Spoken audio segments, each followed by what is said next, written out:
If you've been around for a little bit, then you might know that I love all things cozy, comforting shows, especially if they're vintage and include some knitwear. And today I want to take a look at All Creatures Great and Small. Between the scenery and the animals and the gentle storylines and of course the amazing knitwear, All Creatures Great and Small has been a wonderful show for me to watch. There's a lot of knitwear that I'm really excited to dive into. So why don't we take a look at some of the standout pieces of season 1. A bit of a warning, I am quite a sensitive person. I find it hard to watch some scenes in some episodes. If you are sensitive to suffering of animals or anything like that, I would recommend the website doesthedogdie.com. It's not just about if the dog passes away or not, but it has kind of warnings for a bunch of different things that might be hard for some people to watch and the timestamps or episodes in which they happen. So there's certain ones that I personally skip because I get too sad and I want it to be a cozy comfort show. So just wanted to get that out there. Now on to the knitwear. So season 1 takes place in 1937 in the Dales. I want to go there so bad. I love the breed of sheep called Wensleydale, both the cheese and the fleece. Okay, now to the knitwear. I want to start with the vests from this season. The first ones that stand out to me are definitely the cabled vests. We have a lot of different cabled vests on different characters. Beautiful colors from grays to mint greens to deep reds. A lot of menswear definitely in the cabled vests, but we also see Mrs. Hall in a cabled vest this season as well. I have found quite a few patterns from the 1930s that have both menswear cabled vests and women's wear cabled vests, so I'll link those down below if you're interested in looking at them. But yeah, this is definitely based off of patterns that are very common around this time. I have a cabled vest, a green one that I made myself from the 40s. This is really making me want to break it out before it gets too hot to wear. The other type of vest that is really popular and one that I absolutely adore is a Shetland style vest. The Shetland patterns really became, obviously, I'm sure it was very popular in the Shetlands before, but became popular throughout a wider region when in the 1920s, I think it was one of the royals was painted wearing a Shetland vest. There are so many knitting patterns from the 1930s for Shetland vests, definitely a lot for men, some as well for women.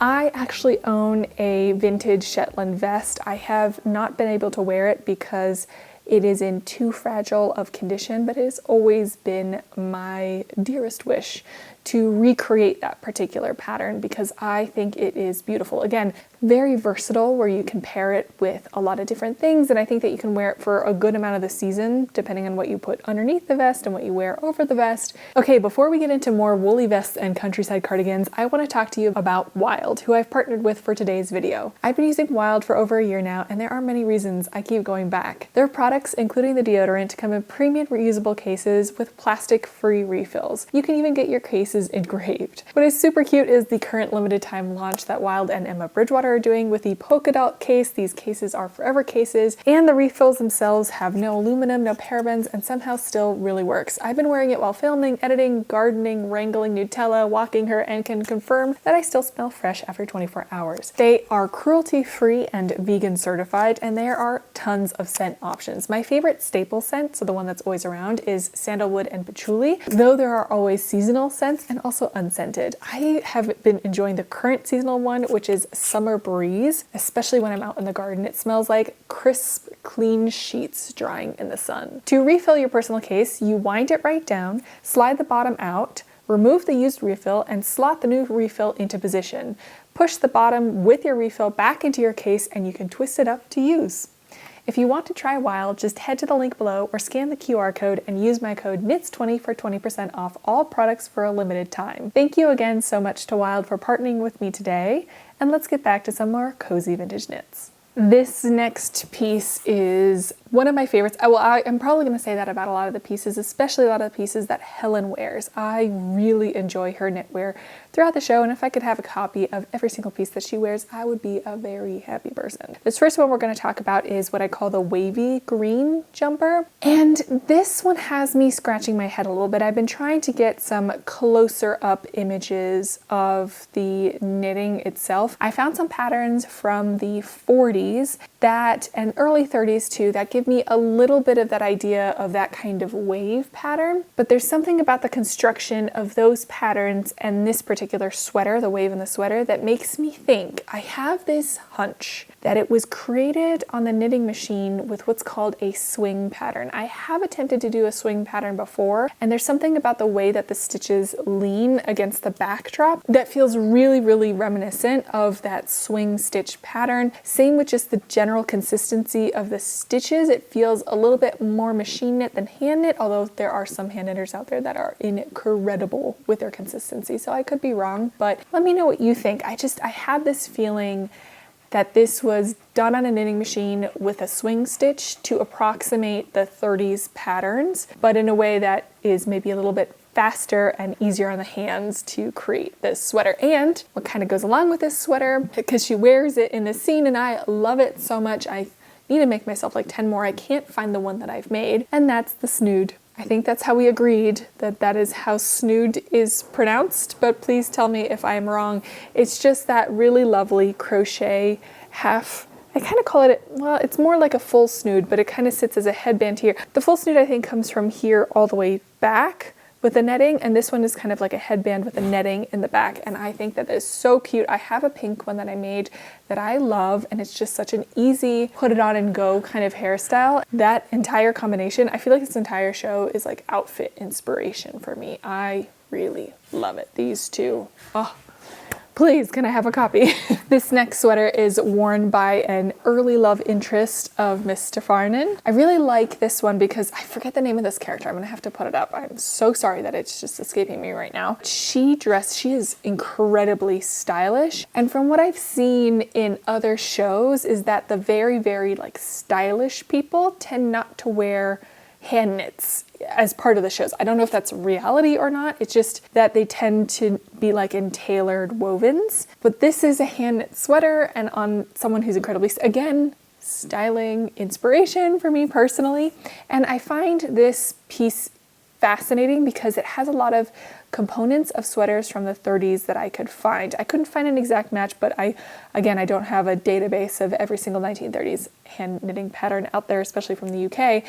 But from the searching that I could do and what I could find, it has a really similar vibe, I think, to some 1930s sweaters, where you kind of have a pattern that goes from the sleeves and then down the center, or reverse, where it's plain on the sleeves and down the center, and you have a pattern like a lace or cabled pattern.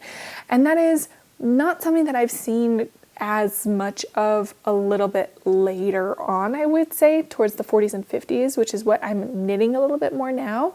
So when I saw this sweater in the show for the first time, it kind of struck me as a more unique design until I started looking at the 1930s sweaters, and I was like, oh, these patterns are really similar to this one in the show. I'm gonna call every single sweater in this cute and adorable, and that I want one. So I can maybe stop saying it and you'll just know.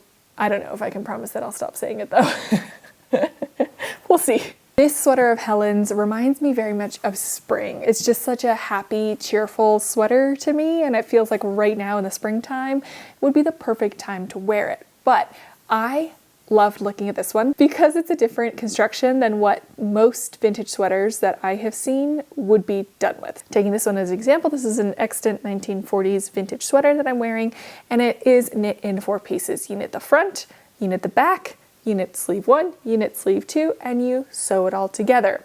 So the pattern, when my arm is down, you see the pattern on my sleeve matches the direction of the pattern on the body of this sweater. But what do you notice about Helen's sweater here? And that is her arms are down and she has a stripe that goes across the front, but it dips down her arms, which to me says that this was knit like a T. So the sleeves are not knit separately. This is knit in 2 pieces, the front and the back.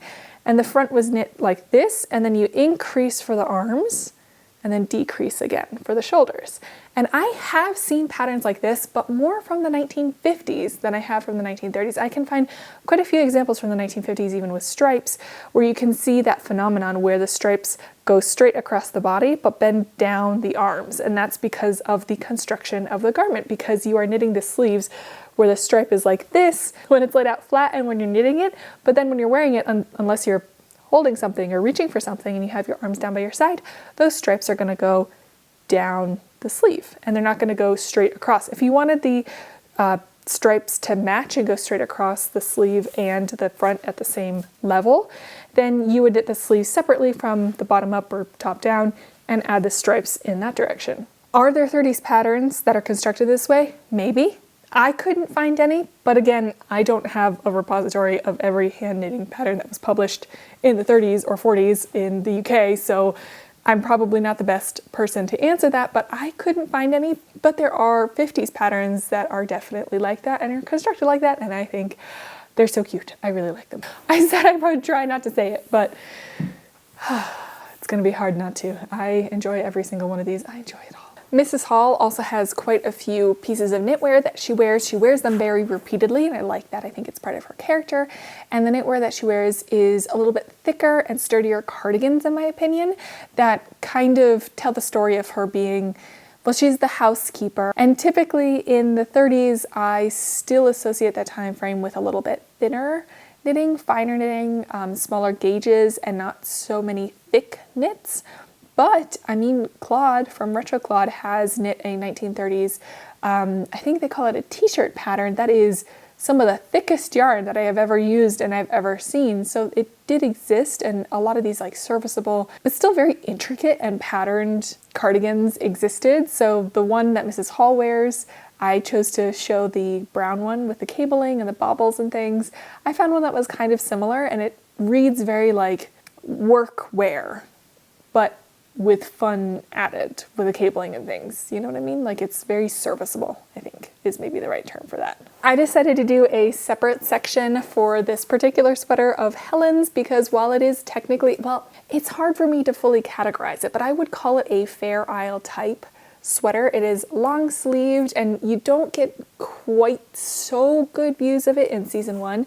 She does wear it across seasons, so there are maybe times in the future, if you all like this, if I do the reviews of more seasons of knitwear, where we can take a little bit closer look. But I would call it a Fair Isle style sweater. And like I said, for men's Fair Isle, I see them more like all over patterned in vests. And for the women's style, at least from like the early 40s, I can see them a little bit more as accented pieces, although there are also examples of all over Fair Isle patterns for ladies as well. So this one, it's definitely a thicker gauge.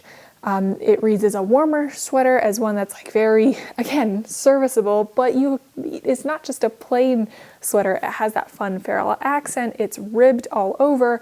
So I think that gives it a really nice fit. I'm gonna stop myself before I say it. All of Helen's are top tier for me. I saved, I think, the most special sweater for last because I think for this one I was able to find the exact pattern. I think. It's not super clear, so you'll have to tell me what you think. But in the Christmas special, James and Helen help the Chapmans with the birth of puppies. And Mrs. Chapman is wearing a sweater that I am pretty sure is the rainbow sweater. I have knit up the rainbow sweater. It is perfect for odds and ends. I used coordinating colors, like repeating colors throughout, but you could use up whatever you wanted, and it looks like color work, but it's technically not Fair Isle color work, so it's a really fun pattern to knit up, especially when you're using a bunch of different bits and pieces. And from the glimpses that we see, it really reminds me very strongly of that slip stitch pattern that you have in the rainbow sweater. Tell me what you think. But I think this is the one pattern where I can say, if we agree that this is the same as that we have a 1-to-1 match. The other ones are close, I think, and you can maybe get closer if you make some adjustments to the patterns that I could find from the 30s and 40s. But this one, I'm almost certain is the rainbow sweater. I might be wrong. I don't know. Those are some of the knits from All Creatures Great and Small Season 1. Let me know if you liked going through them. I am always happy to look at more knitwear in these shows because it's just so much fun and I love seeing the outfits come together. If you enjoyed this, then I will leave a video right here that I think you might also like for reviewing knits from Call the Midwife. And maybe I will see you there. If not, I hope you have a good one and I'll see you again soon.